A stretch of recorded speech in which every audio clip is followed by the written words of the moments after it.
बहुत बढ़िया एकदम। द्रव्य संग्रह जी ग्रंथ और 7 तत्वों के स्वरूप के अंतर्गत अपन ने विस्तार से संवर और निर्जरा तत्व की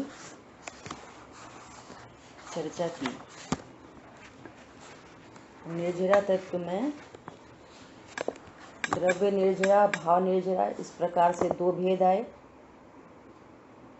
और उनमें भी द्रव्य निर्जरा के भेद सविपाक निर्जरा और अविपाक निर्जरा, ठीक है। और भाव निर्जरा में 2 भेद आए, सकाम निर्जरा और अकाम निर्जरा। सकाम निर्जरा मोक्ष मार्ग की निर्जरा है, ये भाव निर्जरा है, ये आनंददायी परिणति है। और अविपाक निर्जरा में कर्म बिना फल दिए ही खिर जाते हैं। सविपाक निर्जरा ज्ञानी अज्ञानी सब जीवों को हो रही है, जो कर्म अपना समय पाकर खिरते हैं, कर्म का उदय देकर खिर फल देकर खिर जाते हैं। जीव के परिणामों में 2 कंडीशन बनती है, या पाप परिणाम होते हैं या पुण्य परिणाम होते हैं। यदि उदय पाप का ही है और पाप का ही भाव है तो वो कर्म फल उत्पन्न होता है थोड़ा, उदय आता है थोड़ा और बंद होता है बहुत अधिक। लेकिन एक स्पेशल केस बन रहा है वहां पर, जिसका नाम है अकाम निर्जरा। अकाम निर्जरा में क्या हुआ, कंडीशन है पाप की, लेकिन पाप भाव नहीं हुआ और मंद कषाय से वो उसको सहन किया तो वो पाप की निर्जरा हो गई और नया तो पुण्य बन गया, तो उसको अकाम निर्जरा कहा जाता है। परंतु वो कोई मोक्ष मार्ग की निर्जरा नहीं है, उससे किंचित मात्र भी मोक्ष नहीं होता, लेकिन पाप की निर्जरा जरूर हो जाती है, इसलिए उसका नाम अकाम निर्जरा कहा गया है। इतनी अपनी चर्चा बहुत अच्छे से हो गई थी। इस संबंधी यदि किसी का प्रश्न है तो पूछ सकते हैं। आगे अपन बढ़ेंगे, मोक्ष के भेद और लक्षण। देखो कल के दिवस प्रातः काल में हमारे शासन नायक महावीर भगवान मोक्ष पधारेंगे। वचन तो कहने में ऐसे ही आएगा, मोक्ष पधारेंगे। मोक्ष कोई सिद्ध क्षेत्र में तो होता नहीं है। मोक्ष तो आत्मा का परिणाम है। जैसे संवर, निर्जरा, आश्रम, बंध, ये सब आत्मा के परिणाम हैं, इसी प्रकार मोक्ष भी आत्मा का ही परिणाम है। अर्थात आत्मा के असंख्यात प्रदेशों में सर्व दुख का, सर्व राग द्वेष का, सर्व आकुलता का अभाव होना, उसका नाम है मोक्ष। पूर्ण सुखी हो जाना। देखो द्रव्य स्वभाव से तो पूर्व से ही शुद्ध था, द्रव्य स्वभाव पूर्व से ही परिपूर्ण था, लेकिन पर्याय में अशुद्धता थी, पर्याय में अपूर्णता थी, तो अब पर्याय में भी शुद्धता और पूर्णता प्रकट हो गई। जैसा द्रव्य स्वभाव वैसी ही पर्याय प्रकट हो गई, सेम टू सेम, एक जैसी। तो उसको कहते हैं मोक्ष तत्व प्रकट हुआ। समझ आई बात? देखो एक क्या बात करनी थी, आत्मा के अपन पढ़ते हैं, है ना।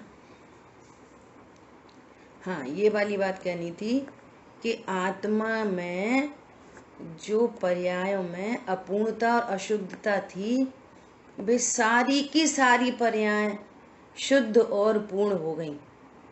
तो ज्ञान में भी पूर्ण शुद्ध पर्याय, श्रद्धा की पूर्ण शुद्ध पर्याय, चारित्र की पूर्ण शुद्ध पर्याय, वीर गुण की पूर्ण शुद्ध पर्याय, अनंत गुणों की पूर्ण शुद्ध पर्याय प्रकट हुई। अनंत मोक्ष, एक एक गुण की एक एक शुद्ध पर्याय, तो उनको पूरा ग्रुपिंग में कहते हैं अनंत गुणों की अनंत शुद्ध पर्याय प्रकट हुई है, उसका नाम है मोक्ष तत्व। कहाँ प्रकट हुई? अज्ञान मोह राग द्वेष कहाँ पर है? जीव के परिणामों में। संवर निजरा कहाँ पर है? जीव के परिणामों में।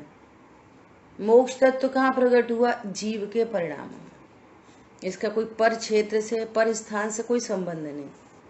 जैसा ऐसा बोलते हैं कि जीव संसार में है, तो संसार के नाम पर हमको 3 लोक दिखाई देता, ऐसे ही मोक्ष के नाम पर हमें सिद्ध क्षेत्र दिखाई देता। पॉइंट समझना बहुत गंभीर है। संसार के नाम पर क्या दिखता? 3 लोक। और मोक्ष के नाम पर क्या दिखाई देता? सिद्ध क्षेत्र। तो न तो वो संसार है और न वो मोक्ष है। संसार भी अज्ञान मोह राग द्वेष का नाम संसार है और पूर्ण शुद्ध पर्याय का नाम मोक्ष तत्व है। क्लियर हो गई बात? बहुत सारी मिथ्या मान्यताएं पड़ी रहती हैं, जब स्वाध्याय करते हैं तब सही स्वरूप पता चलता है। ठीक है, बोला सीधे बोला जाता है मोक्ष, वास्तव में देखेंगे तो अनंत गुणों की पूर्ण शुद्ध पर्याय प्रकट हुई हैं। ये हमारे को ध्यान में रखना है। देखो, सवस कमणो जो खय हेदु अपड़ो परिणामो रेओस भाव मोखो दव विमुखो यकम पुध भावो भाव मुक्ति कर्म क्षय के हेतु निर्मल भाव है। अरे द्रव्य मुक्ति कर्म रज से मुक्त होता जानिए। वापस, मोक्ष भी 2 प्रकार का, द्रव्य मोक्ष और भाव मोक्ष। भाव मोक्ष कहाँ होगा? जीव की पर्याय में, सिद्ध क्षेत्र में नहीं। और द्रव्य मोक्ष कहाँ होगा? कर्म का खिर जाना, समस्त कर्म का खिर जाना, वो द्रव्य मोक्ष है। और पूर्ण शुद्ध पर्याय प्रकट हो जाना, वो भाव मोक्ष। ठीक है। अब हालांकि अपनी पहले चर्चा चल चुकी है, तो भी सिद्ध भगवान सिद्ध शिला पर नहीं रहते। अष्टम वसुधा, जो अष्टम वसुधा है ना, स्फटिक मणि की बनी हुई, उस स्फटिक मणि की बनी हुई जो अष्टम वसुधा है, 8वीं पृथ्वी है, सिद्ध भगवान वहां नहीं रहते। सिद्ध भगवान रहते हैं सिद्ध क्षेत्र में। वो सिद्ध क्षेत्र है लोक का अग्रभाग, लास्ट, एकदम लास्ट, तनुवात वलय में सिद्ध भगवान रहते हैं, उसका नाम है सिद्ध क्षेत्र। और उससे नीचे जो पृथ्वी है, 7 पृथ्वियां तो ये हैं, एक मध्यलोक की पृथ्वी, उसके नीचे 7 नरक को डिवाइड करती हुई 6 पृथ्वियां, 6 एक साथ, और 8वीं पृथ्वी वो है सिद्ध शिला। उसके ऊपर है सिद्ध क्षेत्र, है ना। ये मैं समझना चाहिए। देखो अन्वयार्थ, आत्मा के जो परिणाम, देखो स्टार्टिंग क्या कह रहे हैं, मोक्ष तत्व क्या है? आत्मा का परिणाम, जिससे समस्त कर्मों के क्षय होने के कारण, आत्मा का जो परिणाम समस्त कर्मों के क्षय होने में कारण है, वही भाव मोक्ष जानना। समस्त कर्म कौन से आएंगे? द्रव्य कर्म, भाव कर्म, नौ कर्म। हाँ, कर्म की बात चल रही है ना, तो यहाँ तो कर्म परमाणु, ज्ञान वर्णादि कर्मों का क्षय हो जाना, ज्ञान वर्णादि कर्मों का क्षय हो गया, तो आत्मा की पर्याय में मोक्ष तत्व प्रकट हो गया। अब वो भाव कर्म ही तो है जिस परिणाम से, वो परिणाम ही तो है जिस परिणाम से समस्त भाव कर्म नाश हुआ है। आत्मा की पूर्ण शुद्ध पर्याय प्रकट हुई, इसका क्या मतलब है? अंडरस्टूड है। क्या अंडरस्टूड हो रही है इसमें बात? इसमें बात अंडरस्टूड हो रही है कि पूर्ण शुद्ध पर्याय उत्पन्न हो गई, अर्थात कोई भी विकारी भाव उत्पन्न नहीं हुआ, तो समस्त भाव कर्म का नाश हो गया। पूर्ण शुद्ध पर्याय हुई और अशुद्धता बिल्कुल नहीं हुई। इसका मतलब क्या? बिल्कुल भी राग द्वेष उत्पन्न नहीं हुआ। अब जहाँ बिल्कुल राग द्वेष ही नहीं है, जितना जितना राग मिट रहा था उतना उतना कर्म खिर रहे थे। अब संपूर्ण राग मिट गया तो पूरे कर्म खिर गए। अब जब कर्म खिर, भाव कर्म नहीं है तो द्रव्य कर्म नहीं है। अब नो कर्म की स्थिति थोड़ी अलग है, उसकी चर्चा करेंगे अभी। बात समझ में आ गई? आत्मा के जो परिणाम समस्त कर्मों के क्षय में कारण है, वही भाव मोक्ष जानना चाहिए। और आत्मा से, देखो लिखा है नीचे, द्रव्य कर्मों का पृथक होना सो भाव मोक्ष, सो द्रव्य मोक्ष। कर्मों का खिर जाना वो द्रव्य मोक्ष, और पूर्ण शुद्ध पर्याय प्रकट हो जाना वो भाव मोक्ष। एकदम क्लियर है? अब ये अंडरस्टूड बात है कि जहाँ पूर्ण शुद्ध पर्याय है वहां पे अशुद्धता है ही नहीं, जबकि ही रहे हैं पूर्ण शुद्ध पर्याय, तो कोई भाव कर्म नहीं है। और भाव कर्म का ही द्रव्य कर्मों से निमित्त नैमित्तिक संबंध था। जितना भाव कर्म नहीं है उतने उतने द्रव्य कर्म की खिर गए। संपूर्ण भाव कर्म नहीं है, संपूर्ण भाव कर्म नहीं है इक्वल टू पूर्ण शुद्धता है। वो एक अर्थवाची है, एक सिक्के के दो पहलू हैं। तो जहाँ पूर्ण शुद्धता प्रकट हुई ऐसा बोलो, या पूर्ण अशुद्धता का अभाव हुआ ऐसा बोलो, एक ही बात है। उसके निमित्त से क्या हुआ? सर्व द्रव्य कर्मों का पृथक हो जाना। देखो अभी समझना कि आचार्य भगवान इतनी टेक्निक से, ट्रिक से चर्चा करते हैं कि जहाँ कोई क्लैशिंग का प्रसंग नहीं बने। क्यों करते हैं? जैसे स्टार्टिंग हुई द्रव्य आश्रय भाव आश्रय, तो चर्चा द्रव्य और भाव में किसकी चलती चली आ रही है? जीव का भाव और कर्म, जीव का भाव कर्म, इन दोनों की चर्चा। नो कर्म की तो चर्चा ही नहीं आ रही कहीं भी। द्रव्य भाव, द्रव्य भाव, द्रव्य आश्रय भाव आश्रय, द्रव्य बंध भाव बंध, द्रव्य संवर भाव संवर, द्रव्य निर्जरा भाव निर्जरा, द्रव्य मोक्ष भाव मोक्ष। कर्म और जीव के परिणाम से ही लगातार बात चलती चली आ रही है। नो कर्म की तो कहीं बात ही नहीं आई है। लेकिन नो कर्म में क्या कुछ होता नहीं है? बहुत कुछ होता है नो कर्म में। लेकिन तुम इतना पक्का करो फिर वो वाली बात तो अलग से हो जाएगी, है ना? ऐसा करेंगे चर्चा अभी और, है ना? भाव मोक्ष द्रव्य मोक्ष समझ में आ गया? कौन रिपीट करेगा? द्रव्य मोक्ष किसे कहना, भाव मोक्ष किसे कहना? बोलो।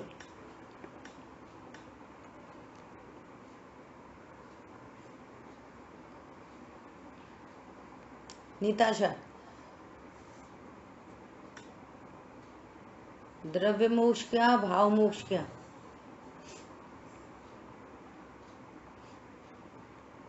किसी को कर्मों का संपूर्ण, हाँ, कर्मों का संपूर्ण भाव हो जाना द्रव्य मोक्ष, और आत्मा के पूर्ण शुद्ध पर्याय का प्रकट होना भाव मोक्ष। बहुत बढ़िया, क्लियर है सबको?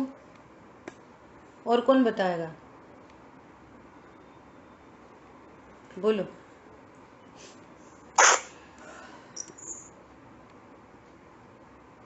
कौन है वो? मधु। बोलिए बोलिए। बोलिए। जीव की पूर्ण शुद्ध सेवा प्रकट हो जाना भाव मोक्ष और समस्त द्रव्य कर्म खिल जाना द्रव्य मोक्ष। बहुत बढ़िया। मधु बोलो। आत्मा के सभी भाव कर्म का खिल जाना, भावों में कर्म का खिल जाना और पूर्ण शुद्ध पर्याय प्रकट हो जाना, कोई विकल्प न आना, भाव मोक्ष। और सब द्रव्य कर्मों से पृथक हो जाना, द्रव्य मोक्ष। चलो ठीक है। देखो अभी क्या बोल रहे हैं। भावार्थ, समस्त कर्मों के क्षय के कारणभूत तथा निश्चय रत्नत्रय स्वरूप जो परम विशुद्ध परिणाम है सो भाव मोक्ष है। निश्चय रत्नत्रय स्वरूप जो परम विशुद्ध, जो निश्चय रत्नत्रय चल रहे थे ना अभी, चौथा गुण स्थान, 5वां, 6वां, 7वां, 8वां, 9वां, 10वां, है ना, 11वां, 12वां, ये जो परिणाम चल रहे थे ना, वो मार्ग था, मोक्ष मार्ग, रत्नत्रय। और यहाँ पर रत्नत्रय की पूर्णता हो गई, उसको रत्न, मोक्ष को रत्नत्रय नहीं कहते, रत्नत्रय की पूर्णता हो गई, कंप्लीटनेस। तो रत्नत्रय की पूर्णता को मोक्ष कहते हैं, भाव मोक्ष। रत्नत्रय की पूर्णता इक्वल टू भाव मोक्ष। और रत्नत्रय कहो या मोक्ष मार्ग कहो, वो एक ही बात है। तो ये भाव मोक्ष हो गया। और अपनी योग्यता से स्वयं, देखो दादा लगातार बोल रहे हैं, अपनी योग्यता से स्वयं कर्म बंधते हैं, अपनी योग्यता से स्वयं कर्म बंधते हैं, अपनी योग्यता से स्वयं कर्म खिर जाते हैं, अपनी योग्यता से स्वयं समस्त द्रव्य कर्म खिर जाते हैं। अर्थात जीव पुद्गल में कुछ नहीं करता। जीव के भावों का और पुद्गल का निमित्त नैमित्तिक संबंध है। जैसे सूरज सूर्यमुखी में कुछ नहीं करता, बस ऐसा निमित्त नैमित्तिक संबंध है, ऐसा लगाना। कर्म स्वतः है आत्म प्रदेशों से अत्यंत अभाव हो जाना सो द्रव्य मोक्ष है। जीव अत्यंत शुद्ध हो जाए ऐसी दशा को मोक्ष तत्व कहते हैं। अब जीव अत्यंत शुद्ध हो जाए अर्थात पर्याय अत्यंत शुद्ध हो जाए तो उसको जीव की शुद्धता कहा जाता है, क्योंकि वो जीव ही है। ठीक है। गाथा 2:14-51 में सिद्ध परमेष्टि के संबंध में जो कुछ कहा गया है वह यहाँ लागू करना। ठीक है। अब देखो मेरे को थोड़ी सी और दूसरी बात करनी है। क्या बात करनी है? हाँ, यहाँ पे आएगी, पीछे आएगी। देखो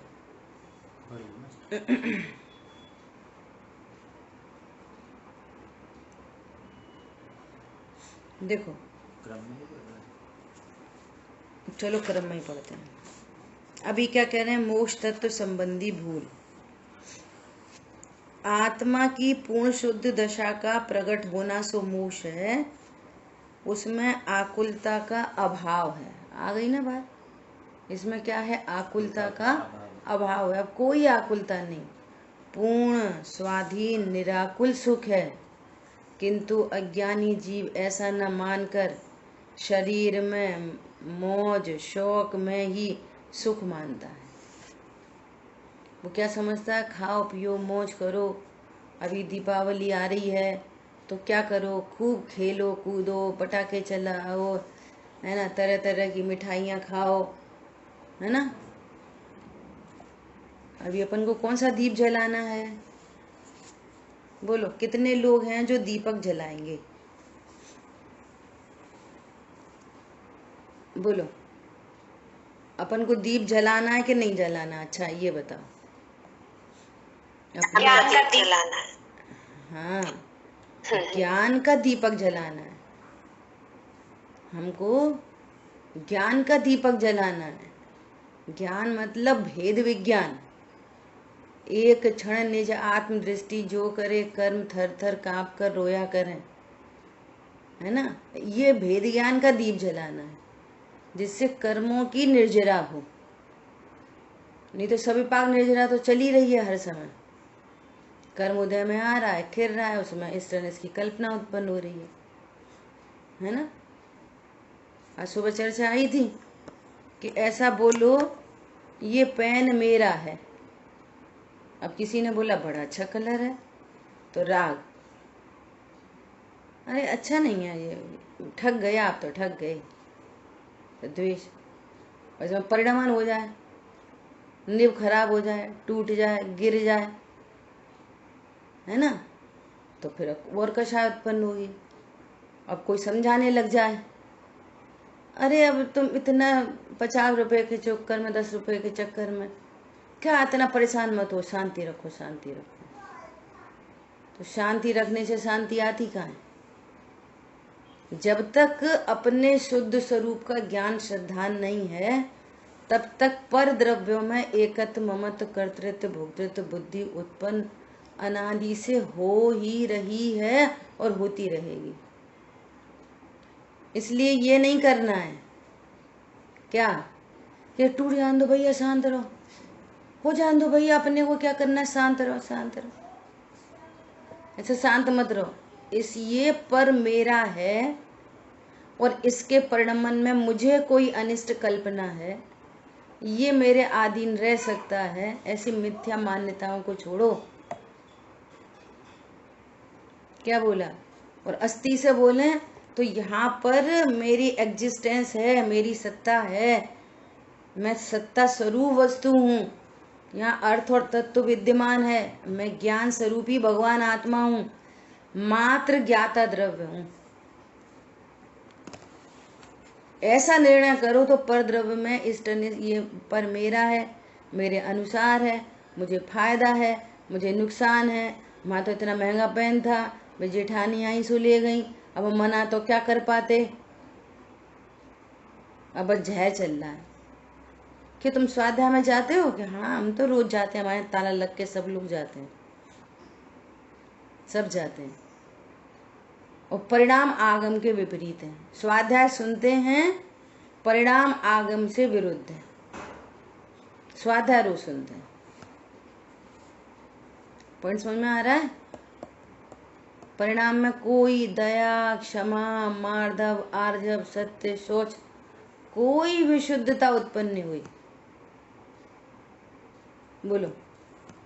और वो लीपा पोती, तो शांत रहो, शांत रहो, शांत रहो भैया, अपन तो कोई से कुछ नहीं कहते, शांत रहो, शांत रहो। तुम शांत मत रहो, वस्तु स्वरूप का निर्णय करो। और निर्णय बिना शांति करोगे वो लीपा पोती होएगी। बहुत जैसा भी चर्चा हुई, अकाम निर्जरा होगी, वो कुछ काम की निर्जरा नहीं है। भवनत्र में सुरतन धर है और तय तय चय थावर्तन धाय थाय।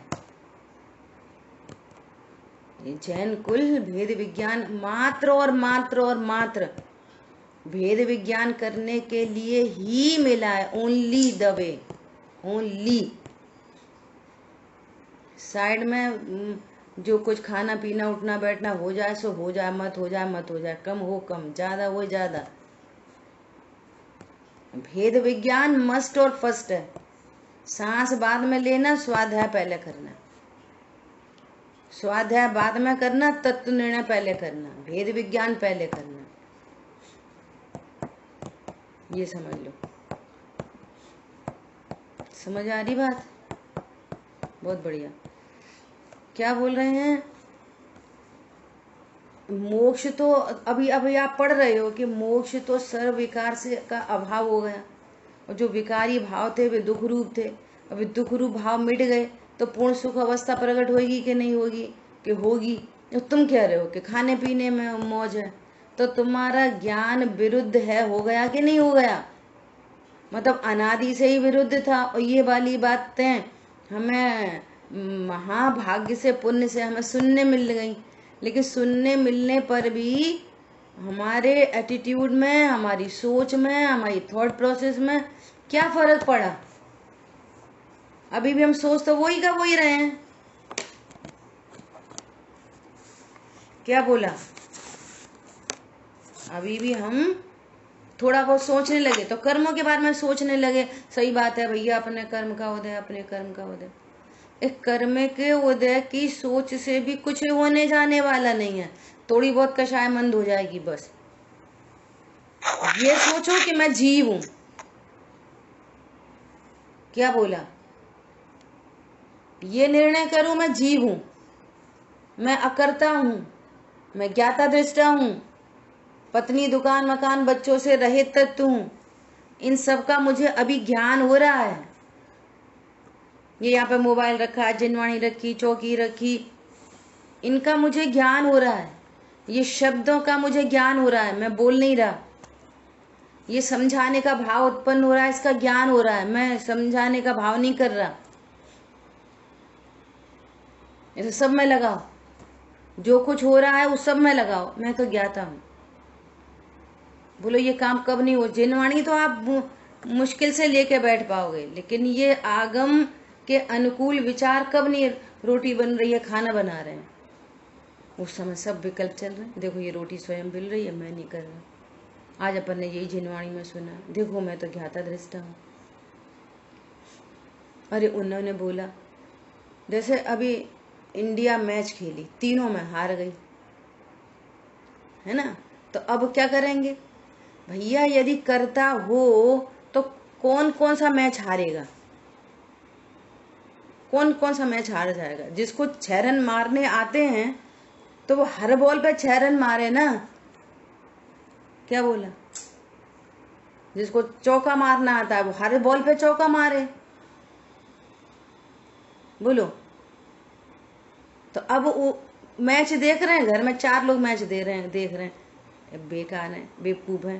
पहले वो टीम थी, अब ये टीम हो गई, अब वो कैप्टन बदल गया, वो सेटिंग नहीं हो पाती, वगैरह वगैरह। एक को तो तत्व ज्ञान है सुबह, अरे कौन करता है? कोई करता नहीं है। उदयादीन व्यवस्था चल रही है। नहीं, उन्हें मैचिंग की मैच फिक्स कर लिया। सुनो, वो भी व्यवस्था के अंदर ही है, फिक्सिंग ऑफ मैच। क्या बोला? वो भी क्रमबद्ध के अंदर ही है, फिक्सिंग ऑफ मैच। अब ऐसे ही यहां लगा लो कि भैया दाल भात सब्जी बनाने का करता हो तो हर समय एक जैसी बन जाए ना। कभी कम हो जाए दाल में नमक, कभी ज्यादा हो जाए, कोई मिर्ची हो जाए, कभी ये हो जाए। अब जैसे मैच में स्वीकार कर लिया, ऐसे यहाँ पे स्वीकार कर लो।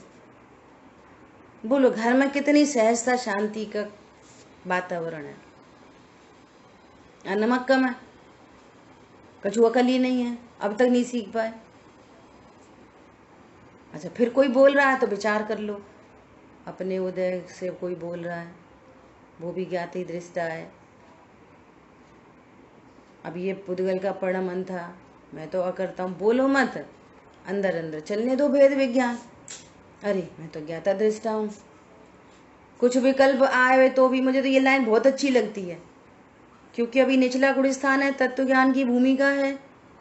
चौथे गुणस्थान की भूमिका में भी विकल्प उत्पन्न होते हैं। कुछ विकल्प आ जाए विपरीत, फिर संबोधन समता में उधर आ जाओ वापस। चींटी चढ़ती है दीवार पे, गिर जाती है तो फिर चढ़ती है। करत करत अभ्यास से जड़मति होत सुजान, फिर चढ़ो ऊपर, फिर आगम के अनुकूल विचार करो, फिर प्रतिकूल विचार आ जाए, गिर पड़े, फिर अनुकूल विचार करो। इतना विचार करो कि वे झूठे विचार थे वे पूरे धूमिल हो जाएं और ये विचार मुख्य हो जाए। भेद विज्ञान तक कब तक भाना? भेद विज्ञान कब तक भाना? जब तक ज्ञान ज्ञान में प्रतिष्ठित नहीं हो जाए तब तक भाना। क्या बोला? जब तक ज्ञान ज्ञान में प्रतिष्ठित न हो जाए तब तक भाना। तो ये मोक्ष तत्व संबंधी भूल बता रहे हैं। आप क्या कह रहे हो कि खाने पीने में मौज है, उसमें सुख है, और यहाँ कह रहे हैं मोक्ष तत्व सुख रूप है। बोलो, कंट्रोवर्सी हो गई ना। अभी क्या कह रहे हैं? मोक्ष में देह, इंद्रिय, खान पान, मित्र आदि कुछ भी नहीं होता, इसलिए अज्ञानी अतीन्द्रिय मोक्ष को मानता ही नहीं, मानते ही नहीं कि ऐसी भी कोई कंडीशन होती होगी, पहली बात। और दूसरी बात, मोक्ष सुख रूप है। और सब वे भगवान क्या करते होंगे टंगे टंगे, सिर से टंगे टंगे क्या करते होंगे दिन भर? कैसे मजा आता होगा उन्हें? भाई साहब तुम यहाँ पे क्या कर रहे हो? जो तुम कर रहे हो वही वो कर रहे हैं, जो वो कर रहे हैं वही तुम कर रहे हो। वे भी ज्ञाता दृष्टा है, हम भी ज्ञाता दृष्टा है, हम भी ज्ञाता दृष्टा है, वे भी ज्ञाता दृष्टा है। मैं वह हूं जो है भगवान, जो भगवान है वही मैं हूं। अंतर यही, ऊपरी ऊपरी अंतर है। क्या अंतर है? वे अपने को ज्ञान स्वरूप अनुभव करते हैं, हम अपने को देह रूप अनुभव कर रहे हैं। अंतर ये है बस, ज्ञान श्रद्धा चारित्र का। मूल वस्तु तो दोनों की एक जैसी है। हम क्या कर रहे हैं? अरे हम तो मॉल जाके मजे आए। उनको क्या मजे आएंगे कि तुम्हें मॉल जाके मजे नहीं आए, मॉल का ज्ञान हुआ और मजा आई तुम्हारी पर्याय से। दोनों काम तुम्हारी पर्याय में ही हुए। ज्ञान भी ज्ञान से हुआ और मजा भी चारित्र की पर्याय से हुआ। मॉल से तो कुछ भी नहीं हुआ। ये भ्रम की लाइफ है, भ्रम है, एकदम भ्रम। नहीं, जब जब मॉल जाते हैं तब तब ही ऐसा लगता है। कोई तीव्र कषाय हो गई हो और फिर मॉल जाओ, देखना कितना अच्छा लगता है। तीव्र कषाय हो और मॉल में खड़े हो, देखो कितना अच्छा लगता है। तो अच्छा लगने का संबंध मॉल से है कि तीव्र मंद कषाय से है? निर्णय करना पड़ेगा, है ना। और जब जब कोइंसिडेंस है ये कि जब जब तुम्हारे ज्ञान में कषाय की मंदता होनी है, ज्ञान में वैसा ज्ञेयाकार बनना है, तो वो निमित्त रूप से उपस्थित है। उसने बलात् करके तो तुम्हारे को सुख उत्पन्न नहीं कराया। अब जब कभी भी टेंशन हो, मॉल चले जाओ, बात खत्म हो गई। क्यों? मॉल से सुख होता है। जिन जिन चीजों में आपको सुख का भ्रम है, ये काम, ये वर्कशॉप आपको करनी पड़ेगी। This is the workshop. आप करो वर्कशॉप। जिस चीज में आपको सुख की कल्पना है और जब ही बॉस ने कुछ कह दी टेंशन हो गई, वही काम करो जिसको सुख मानते हो।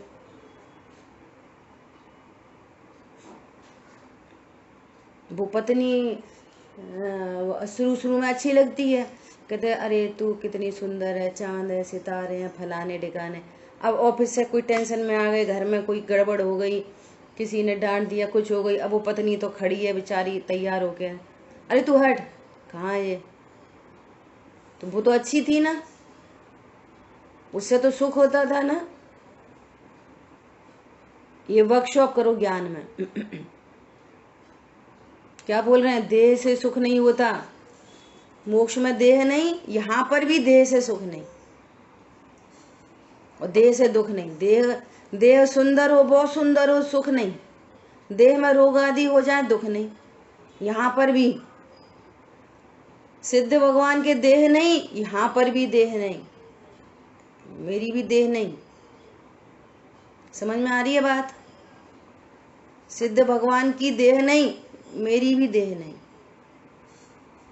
बहु पुण्य पुंज प्रसंग से शुभ देह मानव का मुझे नहीं मिला। नहीं मिला।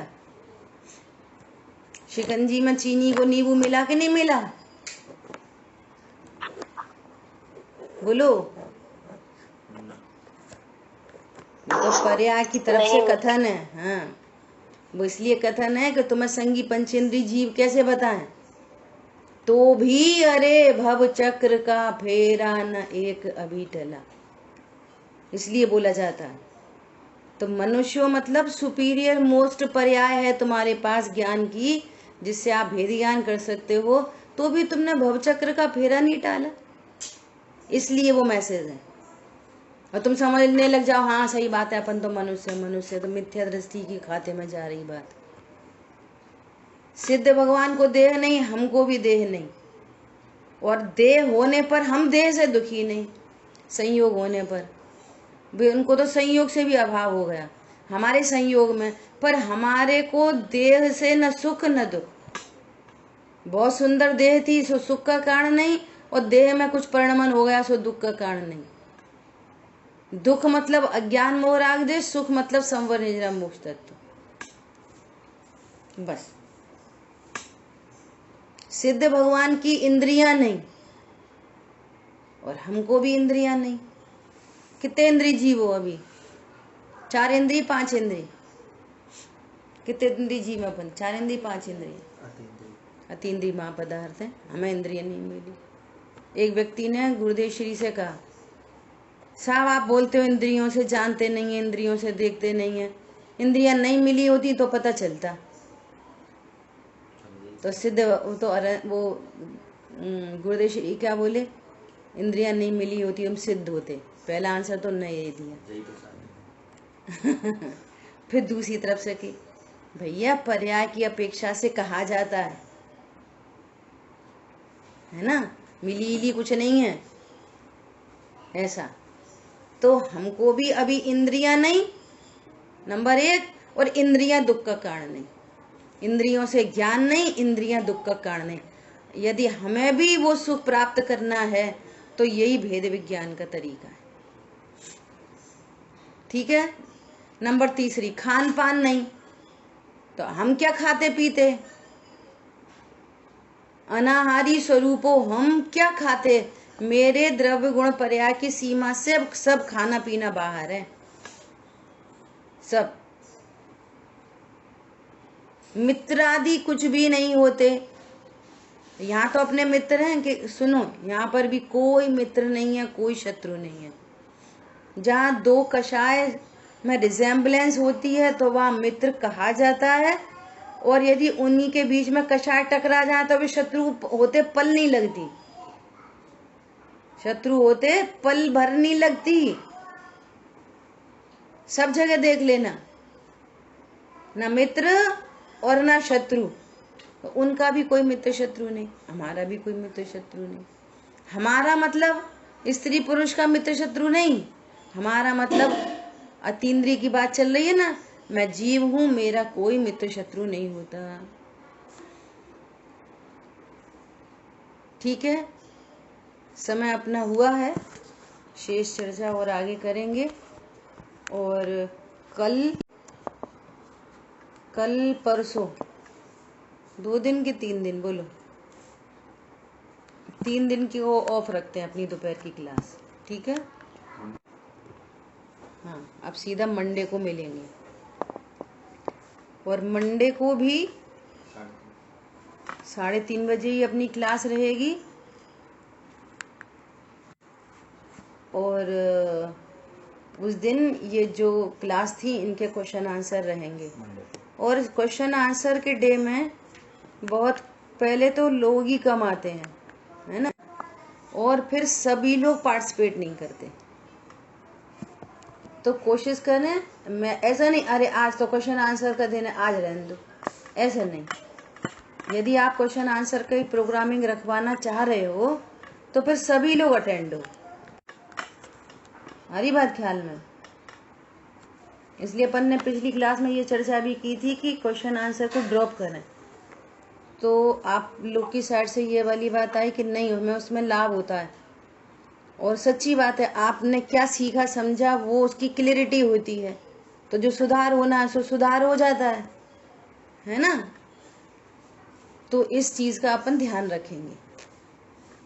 चलिए, किसी को कुछ कहना सुनना है तो बोल सकते हैं। जी आपसे टाइम रहेगा क्या? हाँ जी, सही रहेगा।